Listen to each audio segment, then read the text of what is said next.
بسم الله الرحمن الرحيم.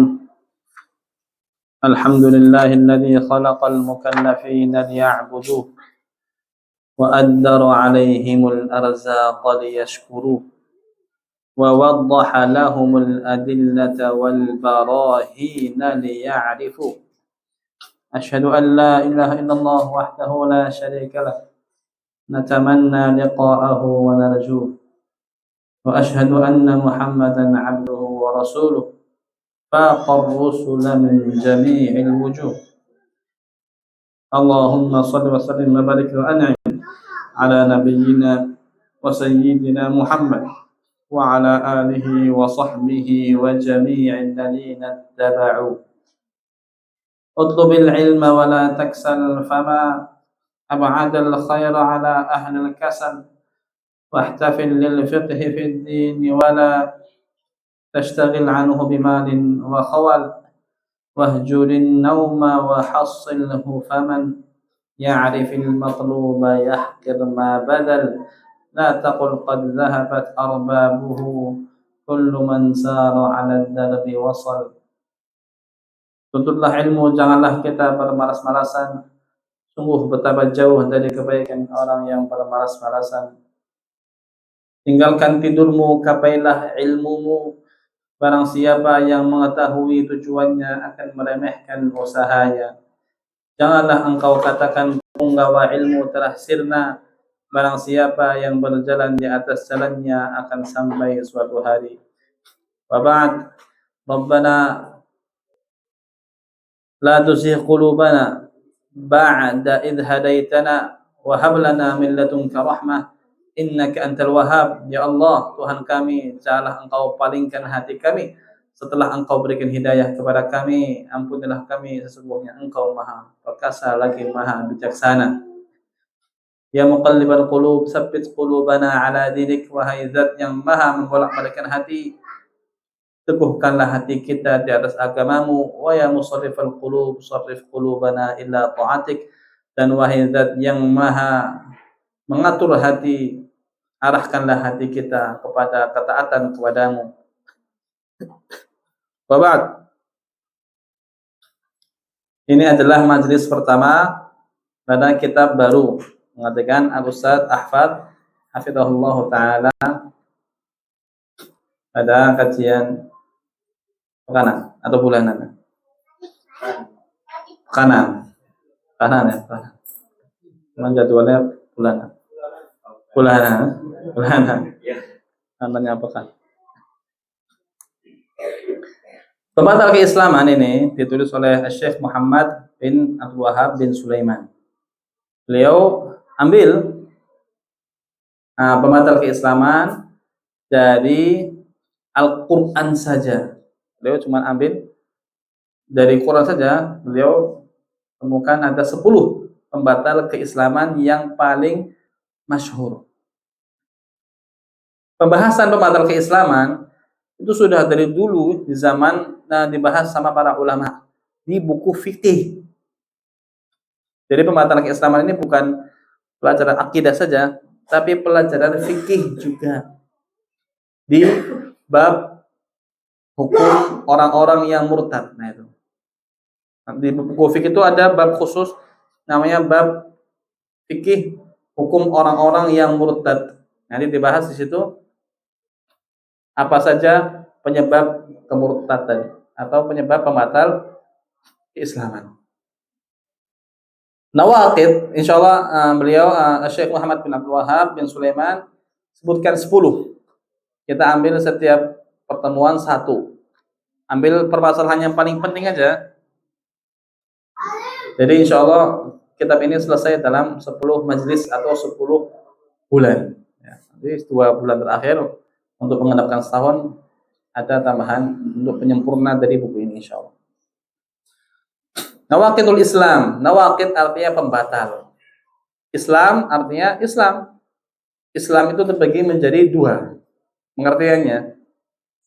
Pengertian Islam terbagi menjadi 2. Yang pertama, pengertian secara umum. Pengertian secara umum. Islam kalau pengertian secara umum adalah al-istislam, Islam itu artinya berserah diri. Waalaikumsalam. Berserah diri kepada Allah dengan apa? Dengan tauhid. Berserah diri kepada Allah dengan tauhid. Al-istislamu lillah bitauhid wal inqiyadu lahu bitta'ah, dan tunduk dengan ketaatan. Wal bara'atu minasyirki wa ahli, serta berlepas diri dari syirik dan pelakunya. Ini pengertian Islam secara umum. Jadi siapa saja yang berserah diri dengan tauhid, mentauhidkan Allah, tunduk pada setiap perintah dan berlepas diri dari kesyirikan, maka dia muslim. Pertanyaan, Nabi Musa ini agamanya Yahudi apa Islam? Islam. Artinya bukan Yahudi. Atau gimana? Nabi kaumnya Yahudi. Berarti Nabi Musa agamanya Islam. Kaumnya agamanya Yahudi. Berarti nggak ada yang ngikutin Nabi Musa alaihissalam. Bani Israel Muslim atau Yahudi? Satu. Nabi Isa agamanya Islam atau Nasrani? Islam, bukan Nasrani. Pengikutnya Nasrani. Berarti pengikutnya bukan Islam. Atau gimana? Dua. Apa lagi ya?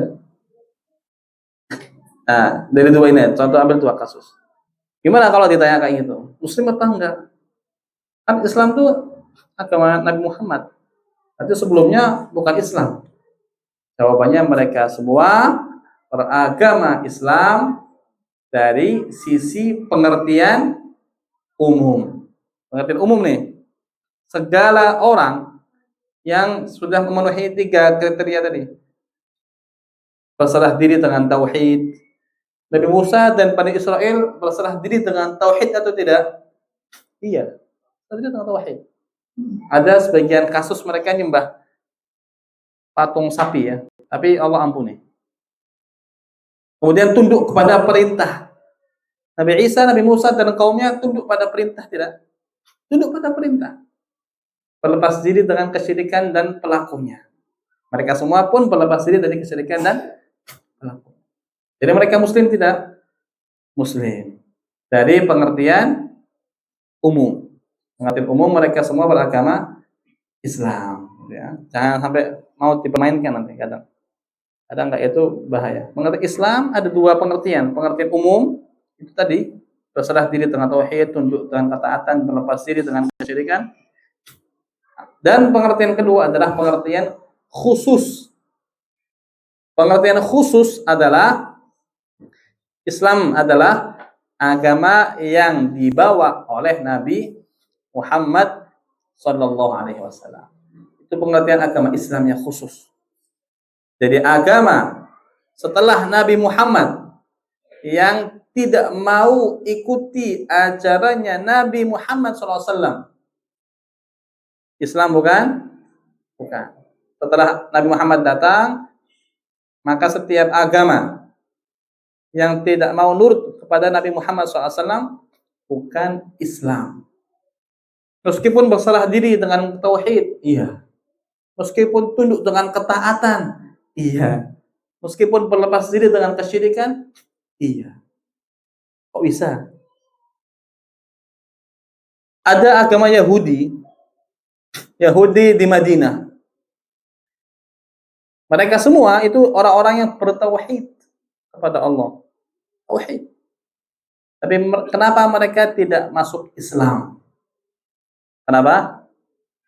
Karena tidak mau mengimani Nabi Muhammad atau tidak mau mengimani Muhammad sallallahu alaihi wasallam sebagai nabi. Itu aja kelakuan mereka.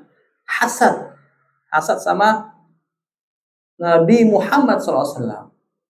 Jadi ceritanya orang Yahudi ini kan tinggal di Mesir dan dataran Syam.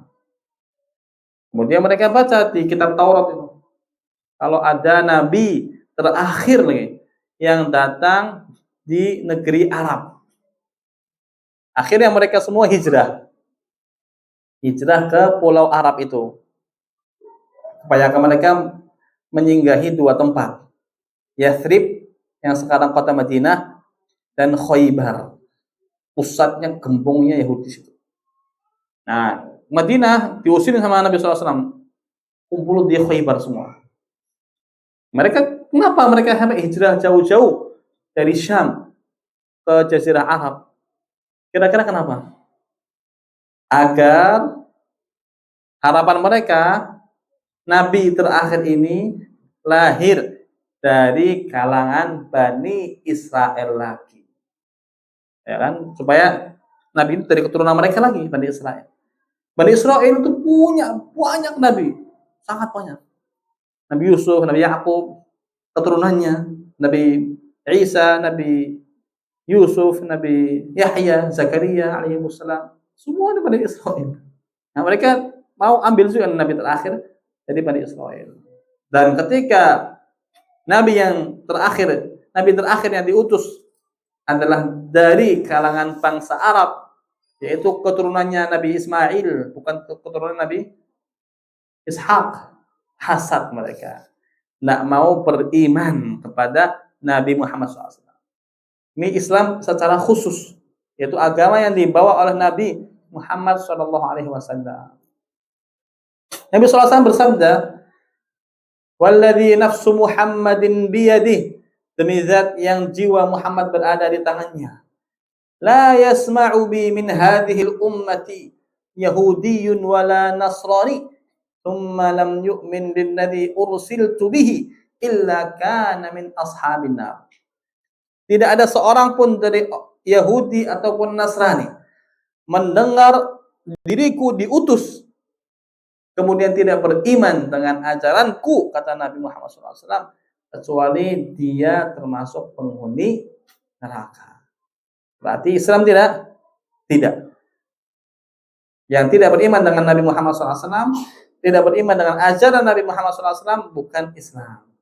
Dinamakan, makanya ada muncul nama lain, nama Yahudi, Nasrani, Majusi dan lain-lain, ini untuk membedakan agama yang membedakan kelompok yang tidak mengimani Nabi Muhammad SAW sebagai Nabi.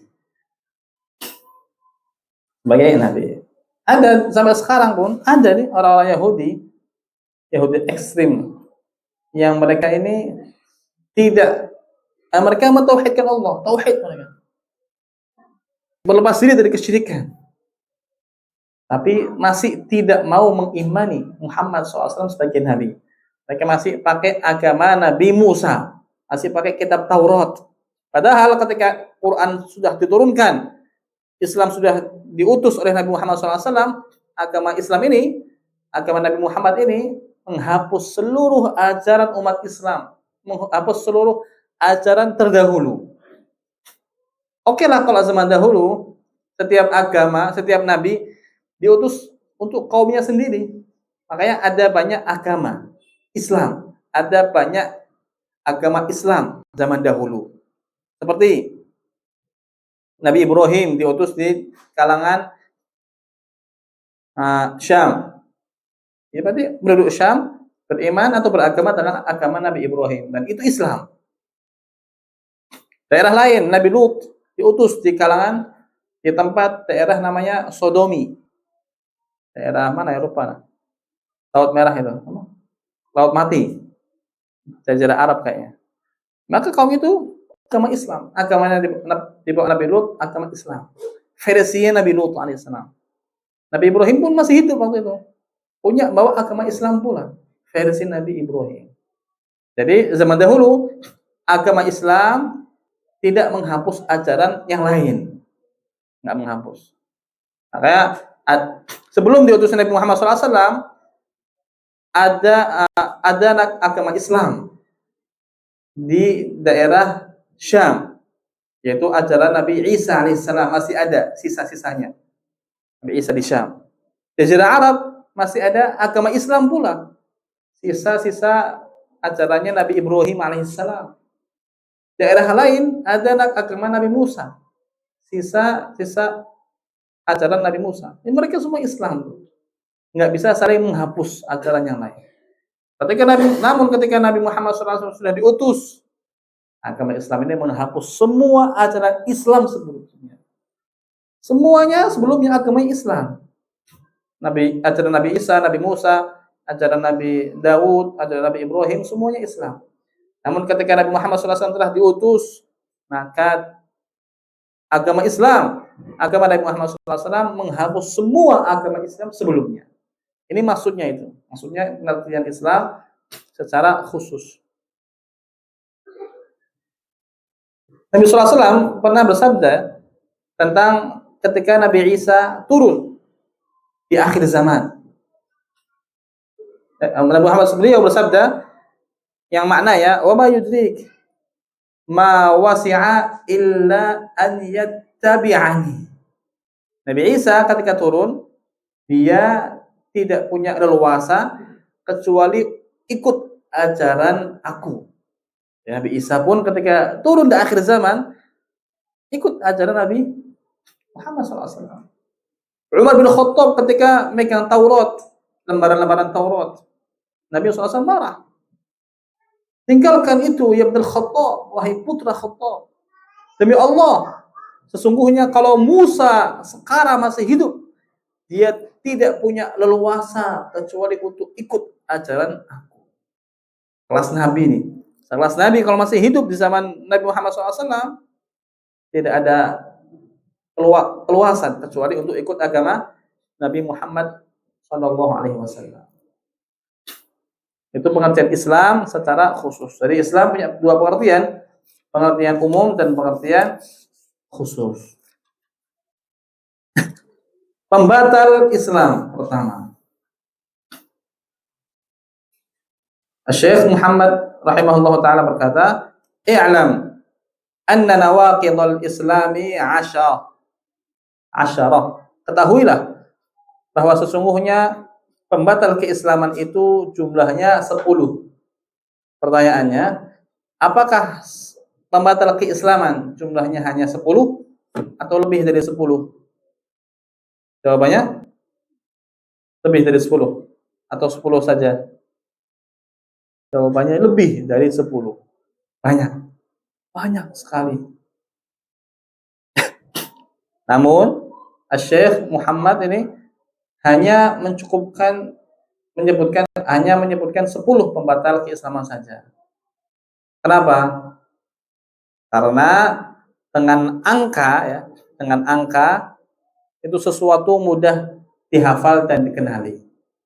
Pakai angka. Cuma kalau Syekh Muhammad nggak pakai angka. Sesungguhnya pembatal keislaman itu banyak. Nah, banyak ini berapa? Susah dihafal. Tapi kalau 10, sebut angka 10. Jadi orang-orang saya ingat itu 10 jumlahnya. Pas dihitung, misalkan nemu 8. Nah, berarti kurang 2 yang belum disebutkan. Itu fungsi angka. Islam pun mengajarkan metode pengajaran dengan angka. Ini bagus ya, ini untuk para guru. Cara mengajarkan, di antara cara metode pengajaran adalah mengajar dengan menyebutkan angka. Banyak ya, Nabi SAW banyak. 3 hal. Barang siapa yang terkumpul pada seorang hamba, maka dia akan mendapatkan kelezatan iman. Pertanyaannya, apakah cuma 3 hal saja penyebab kelezatan iman? Jawabannya enggak, banyak. Tapi Nabi SAW sebutkan 3. Sab'atun yudhilluhumullahu fi dhillih. 7 golongan Allah akan naungi mereka. Pertanyaannya, apakah 7 golongan saja? Enggak, ada lagi. Tapi penyebutan angka itu memudahkan seseorang untuk menghafal. Al-awwal, kata Syekh Muhammad bin Abdul Wahhab, al-awwal asyirku fi ibadatillahi ta'ala. Pembatal keislaman yang pertama adalah berbuat syirik dalam peribadatan kepada Allah Subhanahu wa taala. Berbuat syirik dalam peribadatan kepada Allah Subhanahu wa taala. Syirik, kata Syekh Muhammad, adalah pembatal keislaman. Jawabannya, pertanyaannya, apakah semua syirik itu membatalkan Islam atau tidak? Apakah semua syirik membatalkan Islam atau tidak? Jawabannya tidak. Terus apa yang membedakan? Ini syirik yang membatalkan Islam, ini syirik yang tidak membatalkan Islam. Apa perbedaannya? Dari mana kita tahu nih? Ini syirik yang membatalkan Islam, ini syirik yang enggak membatalkan Islam. Tawasul dengan kuburan orang soleh membatalkan keislaman atau tidak? Tawasul. Jawabannya tidak. Istighatsah, minta kepada kuburan, membatalkan keislaman atau tidak? Jawabannya membatalkan. Mengalap berkah pada kuburan orang soleh atau yang dianggap soleh, membatalkan keislaman atau tidak? Membatalkan atau tidak? Nah, harus pakem nih, harus kuat ya, pondasi pertama. Biar nggak salah vonis. Syirik ini kafir. Jangan. Pelan-pelan, makanya harus pakem pondasinya. Ada itu gara efek ekstrim atau yang efeknya bermudah-mudahan. Syirik ini. Istighosah. Oh, muslim. Belum kafir. Karena nggak tahu mana yang syirik yang bisa membatalkan Islam, mana syirik yang tidak membatalkan Islam. Ngalap berkah kepada orang soleh ini tidak sampai membatalkan keislaman, nggak sampai membatalkan. Kemudian minta tolong kepada jin, minta tolong sama jin, membatalkan keislaman atau tidak? Minta tolong sama jin, membatalkan keislaman atau tidak? Batalkan? Atau tidak? Jawabannya adalah minta pertolongan sama jin membatalkan keislaman. Karena apa? Karena dia minta tolong sama yang gaib. Karena kita sudah bahas, isti'anah minta tolong itu boleh kepada makhluk, boleh. Syaratnya 3. Hidup, hadir, mampu. Ini enggak hadir nih. Jadi ini hadir enggak? Enggak. Dari mana kita tahu dia ada? Enggak tahu. Jin ini kan alamnya alam ghaib, jadi enggak diketahui. Meskipun begitu, ada kasus di mana minta tolong sama jin enggak sampai ke ranah kafir. Tidak sampai membatalkan keislaman. Kapan? Kalau ada indikasi kuat jin ini hadir. Ada indikasi kuat jin ini hadir. Misalnya ada kasus peruqyah minta tolong sama jin. Ya, jadi dia memasukkan jin untuk mengeluarkan jin buruk dari kasus. Ini enggak sampai kafir. Tapi minta pertolongan sama jin enggak boleh. Atau contoh lain, minta tolong sama jin untuk mencari pelaku pencurian. Ini pun ada rinciannya. Itu ketika dia merasa atau indikasi kuat jinnya hadir, maka nggak sampai ke ranah kafir. Ranah kafir itu kalau tidak ada indikasi kuat, tidak ada indikasi kalau jin itu hadir, maka dia dikategorikan membatalkan keislaman. Ada cerita teman anak, ayahnya teman ini waktu itu nyuci dia sebelum subuh. Ketika nyuci, dia kerasa kayak ada jin yang ada di sekitarnya. Akhirnya dia gini, tolong ada deterjen di situ, ambilkan buat saya. Tiba-tiba deterjennya jalan. Enggak tolong sama jin enggak? Enggak tolong. Tapi jinnya ada itu hadir. Buktinya apa? Deterjennya jalan sendiri. Tapi berani, dia berani. Abinya teman anak berani, makanya enggak tolong. Ini kasusnya ini harus maksud anak kondisi-kondisinya harus pakem. nggak semua syirik itu keluar dari Islam. Dan nggak semua syirik itu tidak mengeluarkan dari Islam. Syirik kita sudah tahu ya, terbagi menjadi dua. Syirik apa? Pertama, syirik akbar. Yang kedua, syirik asghar. Syirik besar, syirik kecil. Nah, syirik besar ini yang sampai mengeluarkan pelaku dari Islam. Syirik kecil tidak sampai mengeluarkan pelaku dari Islam. Tapi syirik kecil boleh apa tidak? Nggak boleh. Kecil lah. Syirik kecil. Namanya kecil. Boleh apa tidak? Nah, setiap syirik kecil adalah dosa besar yang wajib ditaubatin kalau mau diampuni. Nah, setiap syirik kecil dosa besar. Tapi tidak setiap syirik itu mengeluarkan dari Islam. Ini kaidah pertama. Contoh lagi, meyakini bahwa hujan ini ada pengaruhnya dari bintang. Syirik tidak? Keluarkan dari Islam atau tidak? Keluarkan dari Islam enggak? Ada rinciannya ternyata. Kalau meyakini bintang ini sebagai sebab, maka syirik kecil. Tapi kalau meyakini bintang ini sebagai pelaku ya, yang menurunkan hujan, maka ini syirik besar. Yang pertama, kalau meyakini bintang ini sebagai sebab. Jadi Allah jadikan bintang ini sebab untuk turunnya hujan. Ini syirik kecil. Karena dia masih mengakui Allah pelaku.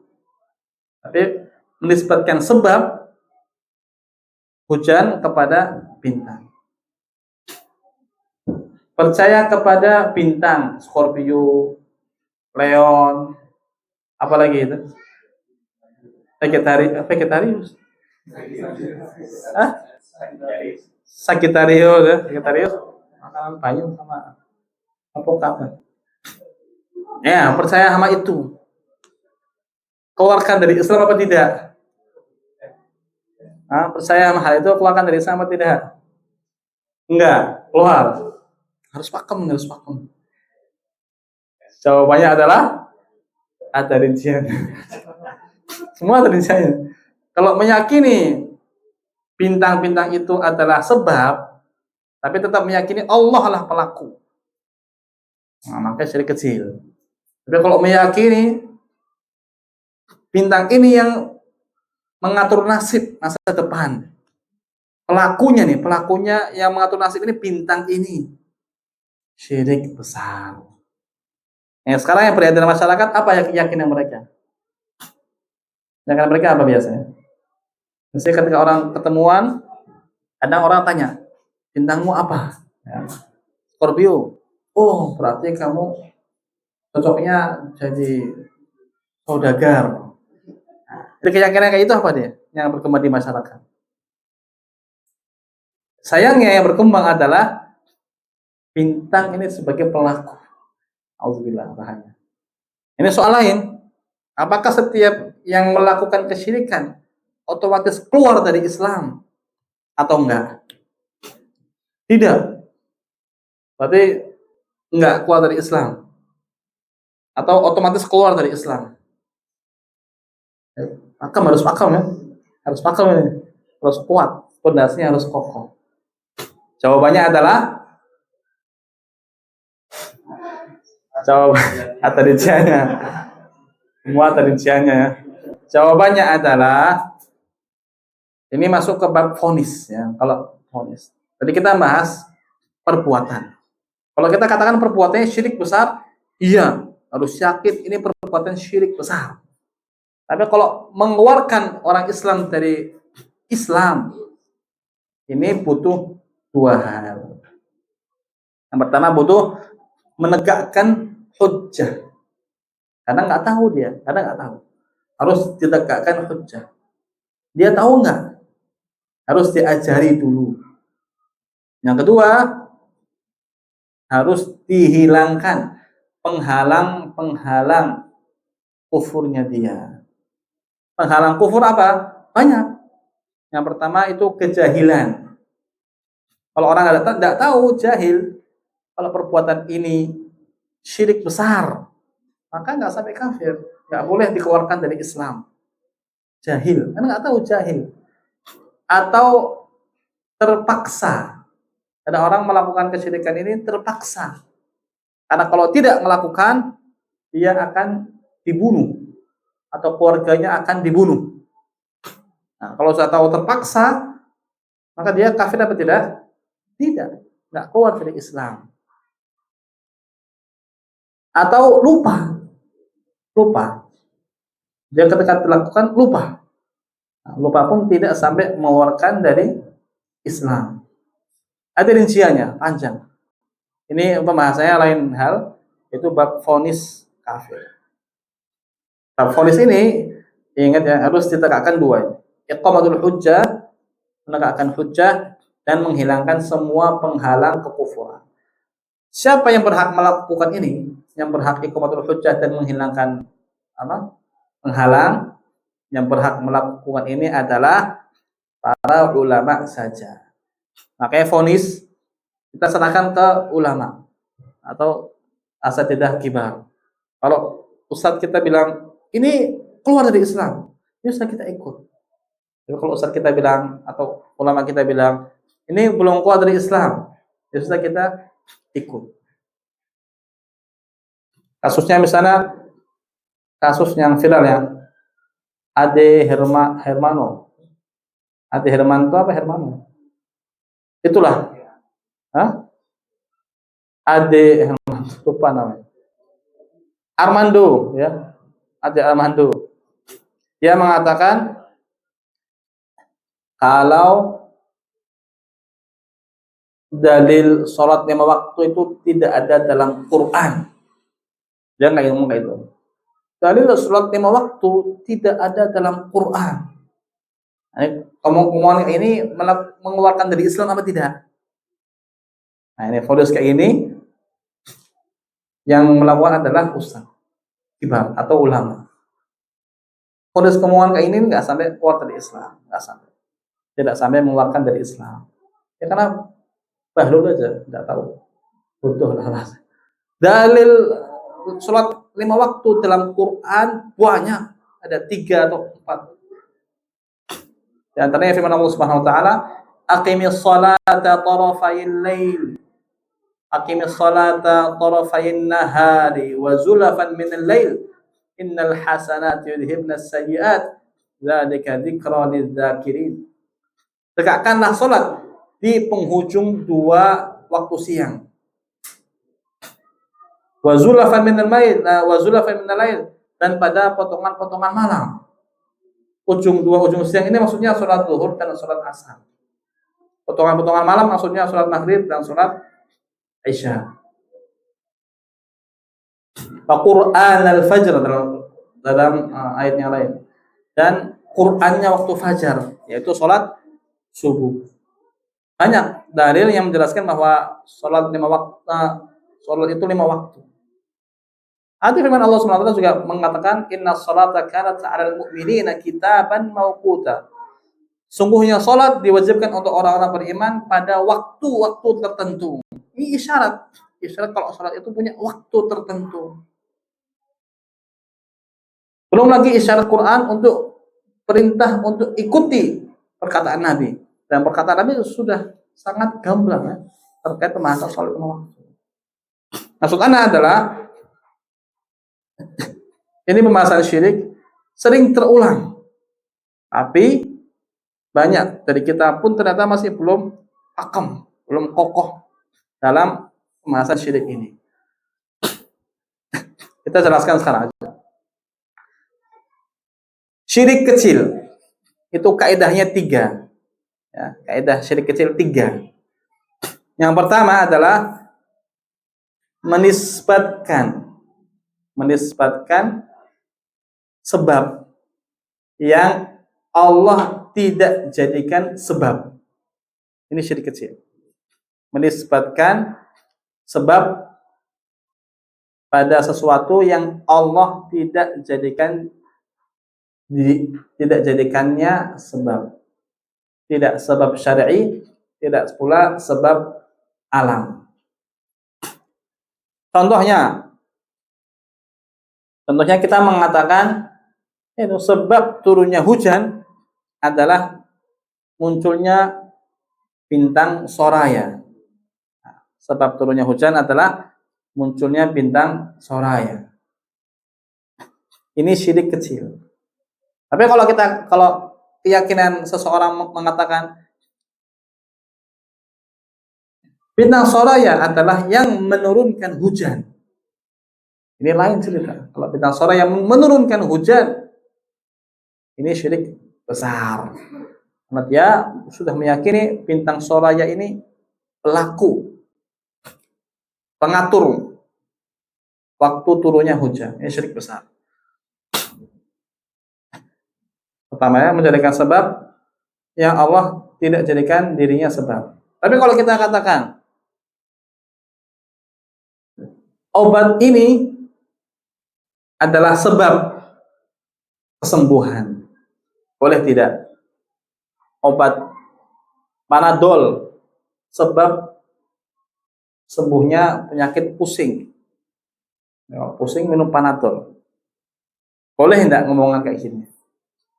Menjadikan obat ini sebab. Jawabannya boleh. Alam atau penelitian dokter menjadikan obat ini sebab atau tidak?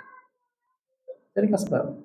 Ada risetnya, ada ilmiahnya. Kalau obat ini bisa mengobati penyakit pusing, berarti boleh.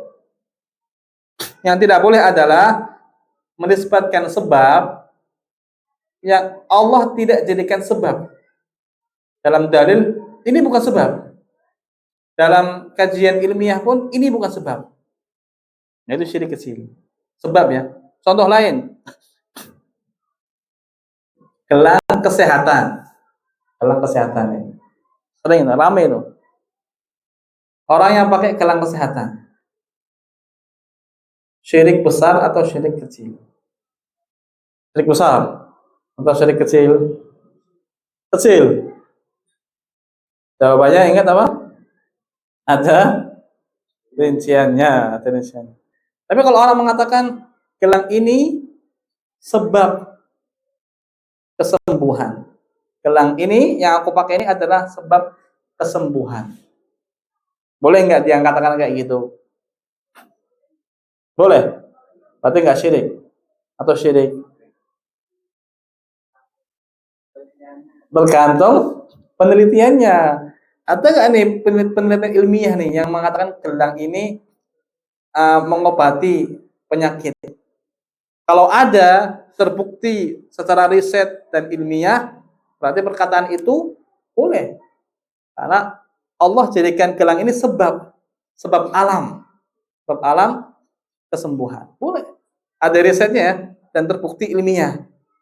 Tapi kalau nggak ada bukti ilmiahnya, misalnya gelang ini terbuat dari batu zamrud misalnya, atau inframerah, macam-macam, paham urusannya kedokteran. Nah, ada tuh, tapi terbukti ilmiah dan disetujui oleh dokter-dokter yang lain, maka boleh ngomong ini gelang ini sebab kesembuhan. Tapi kalau tidak ada hasil ilmiahnya, maka perkataan ini, gelang ini adalah sebab kesembuhan, adalah kesyirikan. Salah kecil? Kecil. Menjadikan sebab yang Allah tidak jadikan sebab. Jadi kecil ya. Contoh lagi. Anjing ini depan rumahku adalah sebab rumahku aman. Boleh nggak perkataan kayak gini? Boleh nggak? Boleh nggak? Boleh, boleh. Anjing menjadi sebab tidak? Sebab alam. Iya kan? Anjing ini memang diantara tugasnya adalah menjaga. Dan syariat pun memberikan keringanan untuk memelihara anjing untuk menjaga sawah atau kebun atau keringanan. Yang dilarang itu anjing yang dipelihara kayak kucing, ya. Dimandiin, kasih makan, dihias, itu yang dilarang.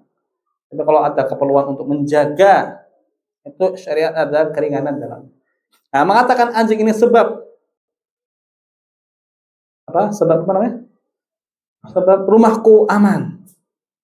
Adalah boleh nggak? Boleh. Tapi kalau kita katakan, nah, pohon ini nih, pohon apa namanya ini? Hah? Pohon sawit. Pohon apa? Bonsai. Pohon bonsai ini adalah sebab rumahku aman. Boleh nggak? Tidak boleh. Kalau ini tidak boleh. Kenapa tidak boleh? Tidak masuk akal. Allah jadikan ini sebab apa tidak? Tidak. Ada dalilnya nggak? Ini penyebab keamanan? Nggak ada dalilnya. Berarti bukan sebab syar'i.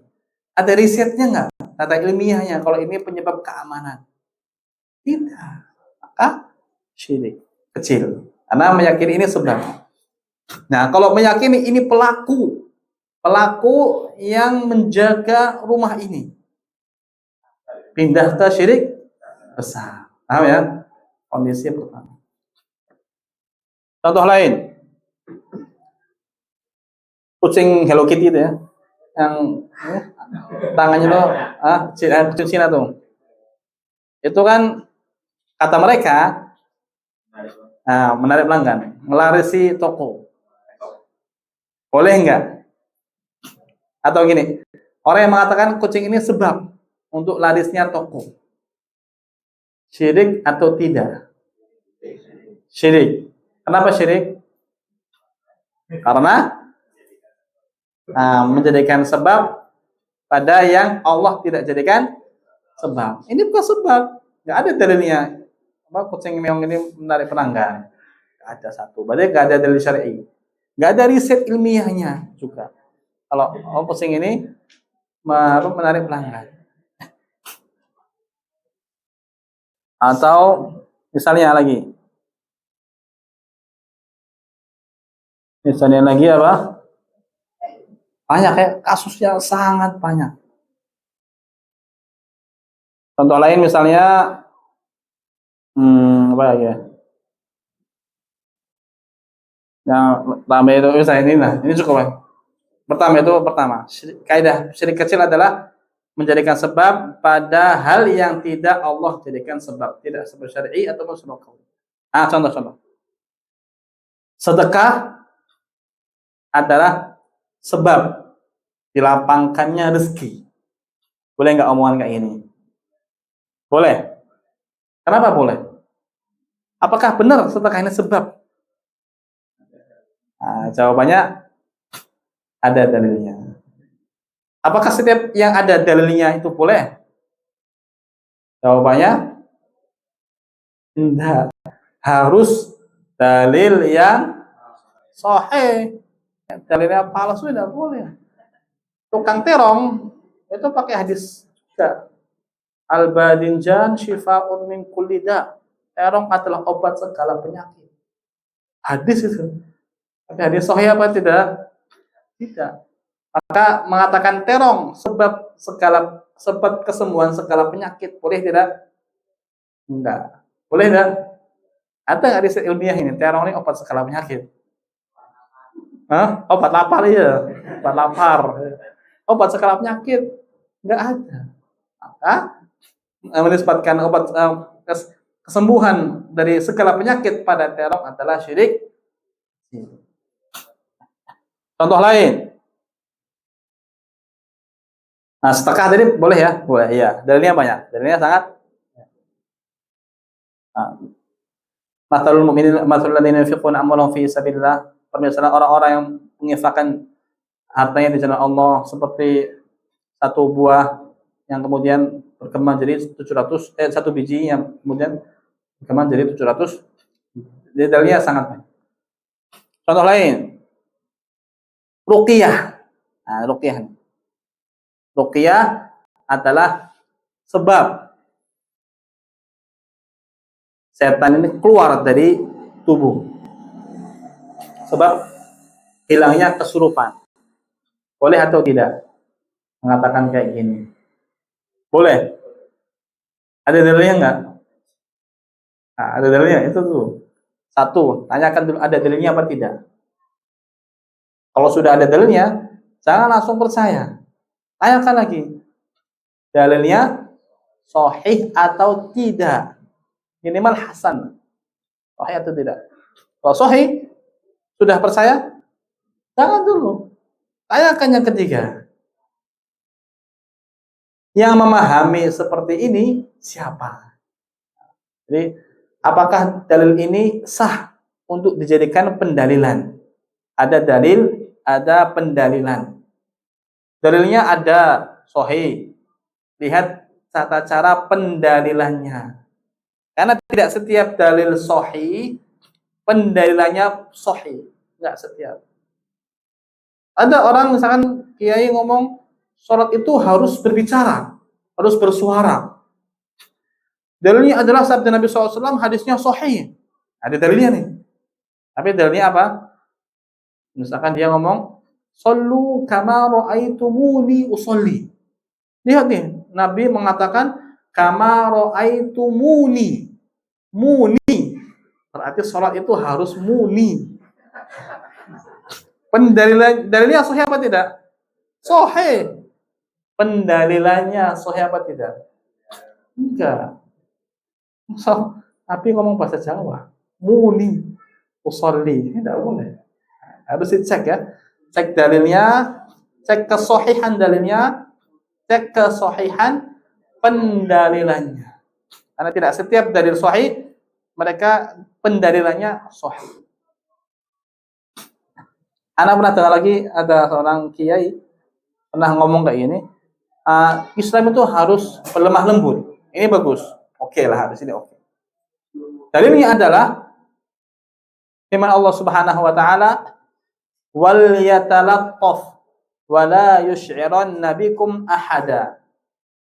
Dan hendaklah dia berlemah lembut dan tidak menampakkan kepada seseorang pun kehadiran dirinya. Kata ini wal yatalaqqaf, hendaklah dia berlemah lembut. Ini kisah Ashabul Kahfi. Setelah bangun dari 300 belasan tahun, kemudian tanya, "Kita udah tidur berapa hari?" Paling cuma berapa hari aja. Coba salah seorang kalian keluar dari gua ke pasar dan hendaklah dia berbuat lemah lembut supaya tidak ketahuan. Itu maknanya. Jadi pendalilan pakai ini ya, yang mengatakan Islam harus berlemah lembut, tapi dalilnya ini sah tidak? Tidak sah. Kenapa? Pendalilannya nggak sahih, nggak nyambung. Ini cerita Ashabul Kahfi kalau berlemah lembut supaya nggak ketahuan. Betul, Islam ini agama lemah lembut, tapi dalilnya bukan ini. Betul, ini dalilnya sahih dari Quran. Tapi pendalilannya tidak sahih. Paham ya? Ini cara berpikir kritis. Jadi biar tidak setiap omongan itu diterima. Cek dalilnya, cek kesahihan dalilnya, cek kesahihan pendalilannya. Ini yang pertama. Kaidah syirik. Yang kedua, kaidah syirik adalah setiap lafaz syar'i yang menyatakan perbuatan ini syirik tapi tidak mengekalkan di neraka. Jadi ada lafaz syar'i perbuatan ini syirik tapi tidak sampai pelakunya kekal di neraka. Ini syirik kecil. Karena pembeda antara syirik besar dan syirik kecil adalah kalau syirik besar pelakunya kekal di neraka. Kalau syirik kecil pelakunya tidak kekal di neraka. Tidak kekal. Ini pembedanya. Contohnya, Rasulullah SAW pernah bersabda, "Man ta'allaqa innar ruqa wat tamaim wat tiwalata syirkun." Sesungguhnya ruqyah, tali yang kalung yang diletakkan untuk bayi dan pelet adalah syirik. Sabdanya itu. Inna ruqa wat tamaim wat tiwalata syirkun. Ruqyah, ya ruqyah nih. Ruqyah syirik, kata Nabi SAW. Kemudian tali kalung yang dipegang, yang dikalungkan untuk menjaga anak kecil, syirik. Pelet syirik. Pertanyaannya, tiga hal ini syirik besar atau syirik kecil? Kira-kira apa? Kecil atau besar? Lihat dulu, syirik ini mengeluarkan dari Islam atau tidak? Lihat bacanya para ulama. Kalau syirik ini tidak mengeluarkan dari Islam atau tidak mengekalkan pelakunya di neraka, syirik kecil. Tapi kalau ulama mengatakan ini pelakunya kekal di neraka, maka ini syirik. Ruqyah yang dikatakan syirik itu maksudnya adalah jampi-jampi. Jampi-jampi, omongan-omongan nggak jelas itu, kayak sihir itu syirik. Tapi kalau ruqyah syar'i, maka ruqyah syar'i nggak syirik. Makanya nggak setiap ruqyah itu syar'i, ya. Tidak setiap ruqyah syar'i. Makanya ketika ada ruqyah mesti selalu diikuti syar'i, ruqyah syar'i. Karena tidak setiap ruqyah itu syar'i. Kalung yang dikandungkan pada anak, syirik besar atau syirik kecil? Jawabannya adalah ada rincian. Kalau menjadikan kalung ini sebab keselamatan anak kecil atau bayi, syirik besar atau syirik kecil? Kecil. Karena menjadikan sebab. Dan Allah tidak jadikan kalung ini sebab, syirik kecil. Tapi kalau menjadikan kalung ini adalah penjaga si bayi dari mara bahaya, maka ini syirik besar. Paham ya? Yang ketiga, pelet. Syirik besar atau syirik kecil? Jawabannya ada rinciannya. Kalau menjadikan pelet ini sebab untuk lagi perempuan jadi dekat atau cerai, ya, maka jawabannya adalah syirik kecil. Karena Allah tidak jadikan ini sebab. Allah tidak jadikan ini sebab. Tapi kalau meyakini ini pelaku, inilah yang menceraikan keluarga atau menyatukan hubungan pasangan, maka jawabannya ini adalah syirik besar. Paham ya? Yang ketiga, kaidah syirik kecil yang ketiga adalah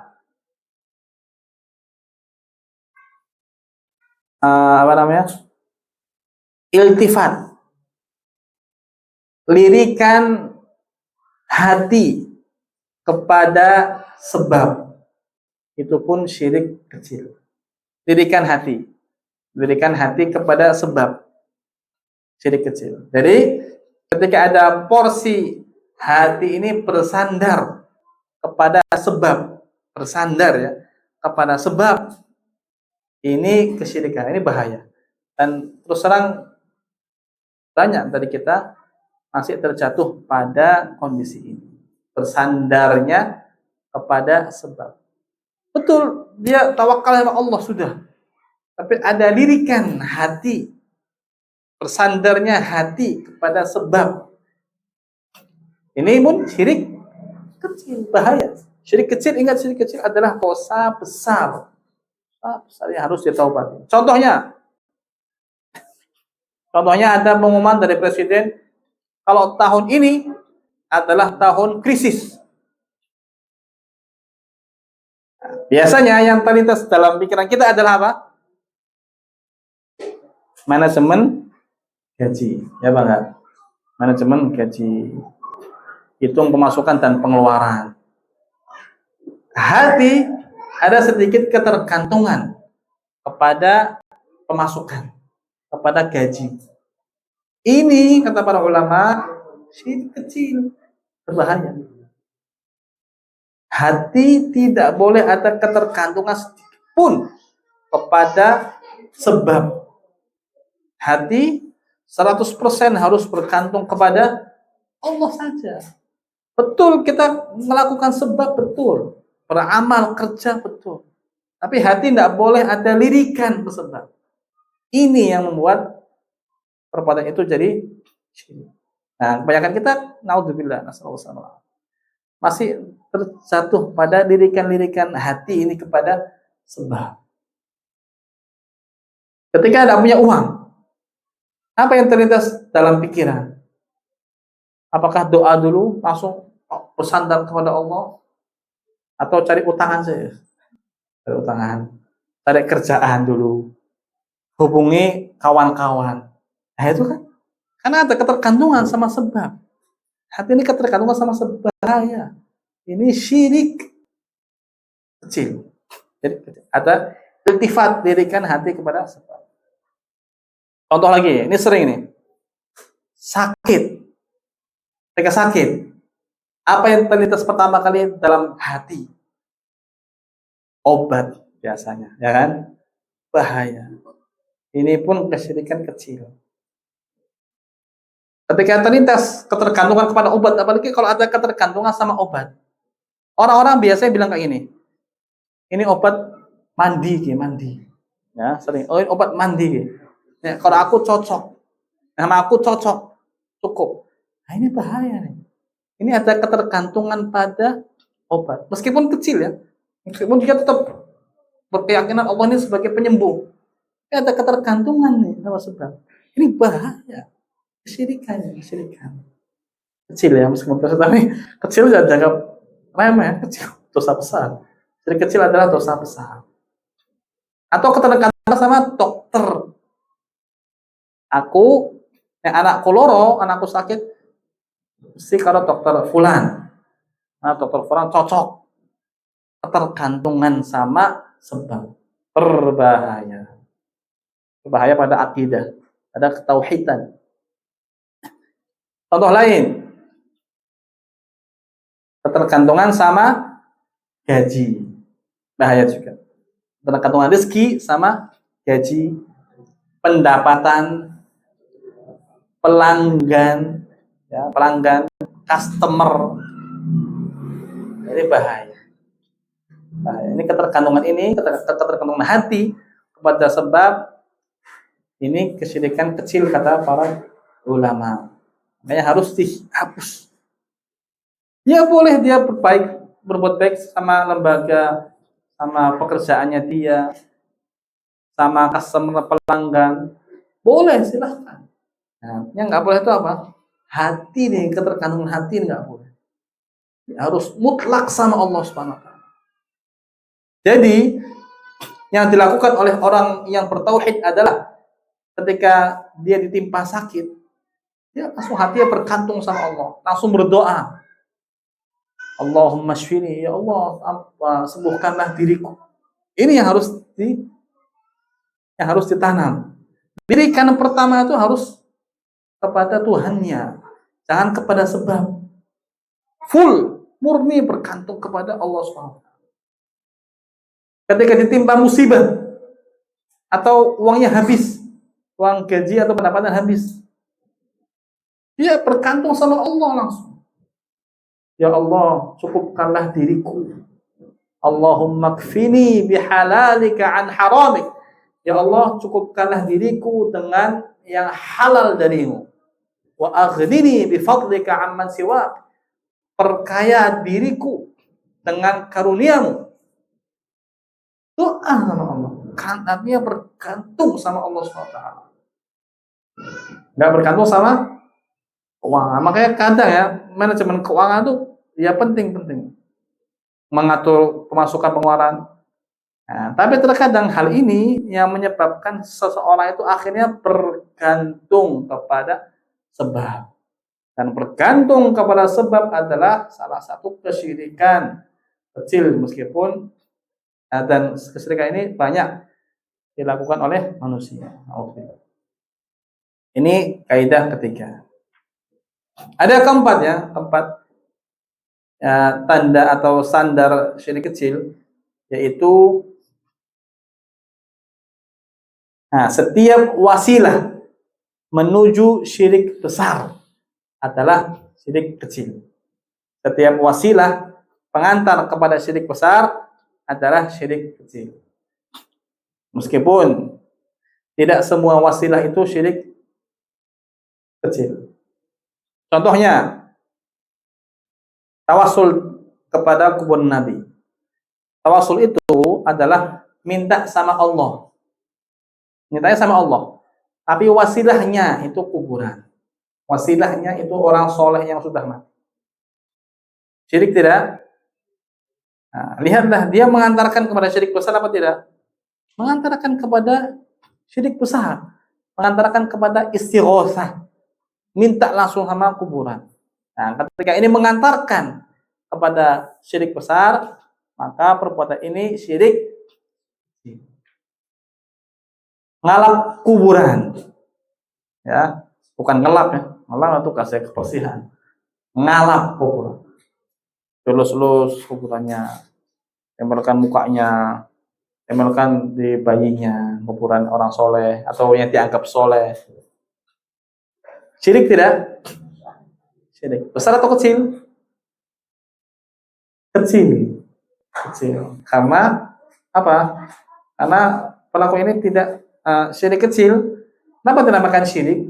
Karena perbuatan ini wasilah menuju syirik besar, menuju syirik besar. Itu 4 kaidah yang membedakan antara syirik kecil dan syirik besar. Selain itu, di luar 4 kaidah ini adalah syirik besar. Apa bahayanya syirik besar? Seberapa bahaya syirik besar ini? Jawabannya adalah sangat berbahaya. Syirik besar kalau dilakukan oleh seseorang, maka dia yang pertama menghapus seluruh amalan. Bayangkan seseorang beramal 100 tahun dan semua amalannya diterima sisi Allah Subhanahu wa taala. Di akhir hayatnya pas dia diuji sakit-sakitan, nggak ada anak yang mau ngunjungin, nggak ada saudara yang mau nemenin, tetangga pun acuh tak acuh. Datang misionaris, datang telepon, tawaran uang sangat besar. Syaratnya apa? Syaratnya hanya cukup mengatakan, misalnya Yesus Tuhanku, naudzubillah, Yesus Tuhanku. Itu aja cukup mengatakan. Akhirnya dia ucapkan dengan penuh kesadaran, tanpa keterpaksaan, terus mati. Gimana kondisi orang ini? Kondisi orang ini, naudzubillah, di neraka selama-lamanya. Kenapa? Karena dia melakukan satu kesyirikan besar. Satu lafaz aja cukup untuk menghapus semua amalan. Bahayanya syirik besar. 100 tahun diterima nih amalannya. Tapi ketika seseorang berbuat syirik besar, nggak ada timbangan-timbangan amal lagi. Hari kiamat itu nggak ada timbangan mizan, mana yang paling berat. Kalau udah urusan syirik besar, sudah berat banget. Timbangan amal solehnya itu hilang. Makanya bahaya. Nah kalau dosa-dosa lain, itu di hari kiamat masih ditimbang. Syirik kecil pun sebagian ulama mengatakan masih ditimbang. Syirik kecil ya. Kalau amal solehnya banyak, maka syirik kecil ini lebih ringan, itu bisa langsung masuk surga. Syirik kecil. Tapi kalau syirik besar, nggak ada timbangan-timbangan. Sekali melakukan syirik besar, otomatis semua amal solehnya dihapus total. Pertanyaannya, kan sudah dihapus nih. Ketika dia taubat lagi sama Allah, istighfar. Apakah dirinya itu dimulai dari nol, atau amal-amal soleh yang dulu dia kerjakan masih ada apa tidak? Masih ada apa tidak? Atau mulai dari nol? Karena udah dihapus nih. terus dia tobat kan menghapus dosa. Nol lagi, mulai dari awal. Atau sudah ada amal solehnya, balik lagi. Jawabannya adalah amal solehnya masih ada. Ini salah satu bukti karunia Allah Subhanahu wa taala. Karena penghapusan amal soleh itu ditunggu nanti sampai akhir hayat. Kalau akhir hayat masih berbuat kesyirikan dan belum bertobat, lalu Allah hapus semua amalannya. Dalilnya apa? Dalilnya adalah firman Allah Subhanahu wa taala, "Wa ma mana'ahum an tuqbala minhum shadaqatuhum illa annahum kafaru billah." Dan tidaklah menghalangi mereka dari diterimanya sedekah mereka kecuali karena mereka kufur kepada Allah. Jadi, kufur kepada Allah ini yang menghalangi sedekah orang kafir ini diterima. Dihalangi aja sama orang kafir, belum dihapus. Kalau kufur ini hilang, maka amal sedekahnya diterima insyaallah. Ini bahayanya syirik besar. Yang pertama, menghapus seluruh amal soleh. Yang kedua, kalau syirik besar itu masuk neraka selama-lamanya. Naudzubillah. Satu kali berbuatan syirik, maka dia otomatis masuk neraka. Diampuni nggak sama Allah? Tidak diampuni sama Allah SWT. Makanya ngeri. Beda sama dosa besar. Dosa besar yang nggak berbuat syirik ya, orang yang berbuat dosa besar tapi tidak melakukan kesyirikan, di hari kiamat itu masih ada timbangan amal. Dan Allah masih bisa ampuni sesuai dengan kehendak Allah. Misalkan si A langsung Allah ampuni dan Allah nggak peduli, masuk surga langsung, bisa di bawah kehendak Allah. Dosa besar syirik nggak ada ampunan. Allah masih bisa ampuni dosa besar di hari kiamat meskipun pelakunya belum bertaubat. Tapi kalau syirik pelakunya belum bertaubat, langsung geser ke kiri, naudzubillah, masuk neraka. Ini bahayanya kesyirikan kepada Allah SWT. Anehnya adalah syirik ini adalah dosa yang tidak ada daya tarik. Syirik ini dosa yang tidak ada daya tarik. Setiap kemaksiatan itu punya daya tariknya masing-masing. Mencuri, dan daya tariknya harta. Berzina, daya tariknya adalah kekuasaan. Kemudian minum, punya daya tarik masing-masing. Syirik itu tidak punya daya tarik sebenarnya. Lantas mengapa banyak kaum muslimin terjatuh kepada kesyirikan? Ini yang jadi PR. Makanya kita harus giat mengingatkan minimal keluarga besar. Karena pasti di dalam keluarga besar itu ada aja orang yang masih belum belajar, belum tahu. Ini harus dikasih uzur. Makanya tugas kita adalah saling giat menyebarkan kebenaran. Sampaikan pelan-pelan, tidak usah ziarah mana sih? Tidak usah ziarah lagi. Ziarah itu apa daya tariknya? Tidak usah ziarah lagi. Masa orang mati dimintai doa. Pakai ini aja, logika aja. Masa orang mati dimintai doa sih, ade, bude. Mereka yang butuh doa sama kita, tidak usah kok minta doa sama mereka. Terus minta sama Gusti Allah yang kekayaan yang luas. Terus tidak usah kalap-kalap kuburan mana. Terus tidak usah istighosa, doa istighosa. Tidak usah minta sama kanjeng Nabi itu manusia biasa. Minta yang langsung sama Gusti Allah. Itu aja. Harus giat-giat sampaikan kayak gitu. Supaya mereka terselamatkan dari kesyirikan besar ini.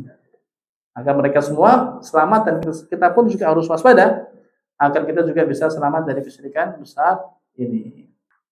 Wallahu taala a'lam bishawab. Insyaallah pertemuan berikutnya kita langsung masuk kepada pembatal kedua, yaitu barang siapa menjadikan dirinya dan Allah perantara, maka telah kufur secara ijma'. Walhamdulillahirabbil alamin. Subhanakallahumma bihamdika asyhadu an la ilaha illa anta astaghfiruka wa atubu ilaik. Assalamualaikum warahmatullahi wabarakatuh.